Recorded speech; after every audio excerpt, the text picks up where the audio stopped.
કચ્છમાં drugs mafia પર ગુજરાત પોલીસનો મોટો પ્રહાર. ડ્રગ્સના કાળા કારોબાર સામે ગુજરાત પોલીસે હવે વધુ આક્રમક અભિગમ અપનાવ્યો છે. પૂર્વ કચ્છ પોલીસે કુખ્યાત ડ્રગ પેડલર પિન્ટુ યાદવની ડ્રગ્સના ધંધામાંથી ઊભી કરાયેલી ₹22.31 લાખની મિલકત જપ્ત કરી છે. તપાસમાં આરોપીએ પોતાના અને પત્નીના નામે મકાન તથા વાહનો ખરીદ્યા હોવાનું સામે આવ્યું છે. SAFEMA હેઠળ કાયદેસરની કાર્યવાહી કરી મિલકતો જપ્ત કરવામાં આવી છે. પૂર્વ કચ્છ પોલીસે છેલ્લા 3 વર્ષમાં ગુજરાતમાં આ પ્રકારની પ્રથમ સફળ મિલકત જપ્તીની કાર્યવાહી કરી હોવાનું જણાવાયું છે. ગુજરાત પોલીસનો સ્પષ્ટ સંદેશ છે કે હવે ડ્રગ્સના ગુનેગારોને માત્ર જેલ જ નહીં પરંતુ તેમના ગેરકાયદે ધંધાથી ઊભી કરેલી સંપત્તિ પણ ગુમાવવી પડશે. ગુજરાત રાજ્ય સરકારનું જે એક ખાસ અભિગમ છે ડ્રગ્સ વિરુદ્ધ કડક કાર્યવાહી કરવાનો અને જેટલા પણ એના સાથે જોડાયેલો પેડલરો હોય એમના વિરુદ્ધ જે છે કોઈ પણ એવી પ્રવૃત્તિ હોય જે ગેરકાયદેસર જણાતી હોય એમના વિરુદ્ધ કડક કાર્યવાહી કરવાનો જે અભિગમ છે એના અનુસંધાને માનનીય ડીજીપી સાહેબ, બોર્ડર રેન્જના આઈજીપી શ્રી ચિરાગ કોરડિયા સાહેબના માર્ગદર્શન હેઠળ પૂર્વ કચ્છ જિલ્લા પોલીસ દ્વારા જે ડ્રગ્સના પેડલર છે એ પેડલરો વિરુદ્ધ એક કાર્યવાહી કરવામાં આવી છે, જેમાં જે NDPS એક્ટની જે પ્રોવિઝન છે, જેમાં જે કોઈ એવા પેડલર્સ હોય એ પેડલર્સ ડ્રગ્સની બદીથી ઉપજાવેલ ઇન્કમથી પોતાની જંગમ અથવા સ્થાવર મિલકતો વસાવેલ હોય તો એના ઉપર પોલીસ દ્વારા કાર્યવાહી થઈ શકે. એના આધારે એક વ્યક્તિ છે જેમનું નામ છે પિન્ટુ યાદવ, મૂળ બિહારનું છે પણ અહીંયા કચ્છમાં અંજાર વિસ્તારના વરસામેડીમાં એમનું રહેવાસ હતું.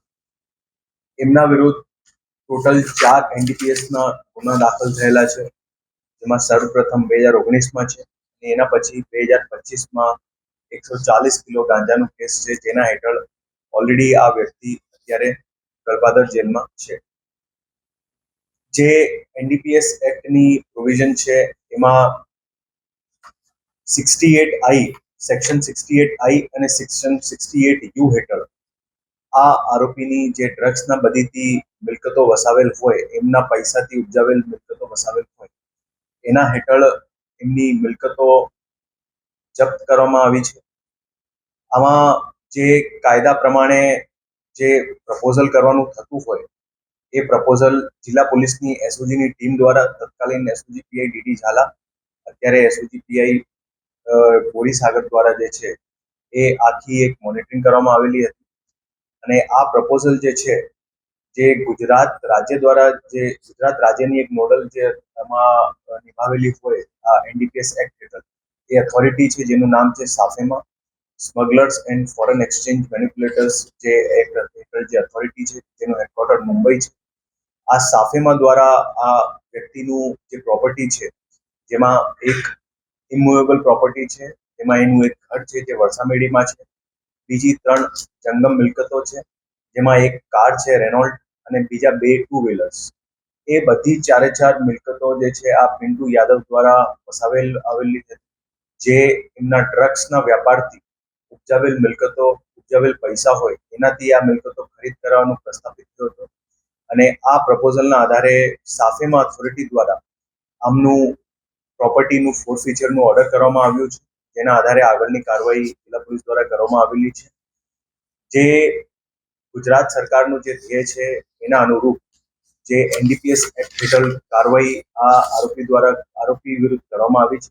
આ પિન્ટુ યાદવ જે છે એમનું જે ઘર છે એ ઘર પોતાના નામનું નહીં હતું, એમની વાઇફના નામનું વસાવેલ હતું, પણ ઓવરઓલ જે બધી વિત્તીય વ્યવહારોની તપાસ કરવામાં આવી એ બધા વિત્તીય વ્યવહારોમાં આમની આ મિલકતોમાં જે ગેરરીતિ હતી એ બધી પ્રસ્થાપિત. એના અનુરૂપ જે છે જિલ્લા પોલીસ દ્વારા આ પ્રપોઝલ અને આ એક્ટ હેઠળ વિવિધ પ્રકારની જે છે આ કાર્યવાહી જપ્તીની NDPS એક્ટ હેઠળ કરવામાં આવી છે. રિપોર્ટર રમેશ મહેશ્વરી, નખત્રાણા, કચ્છ.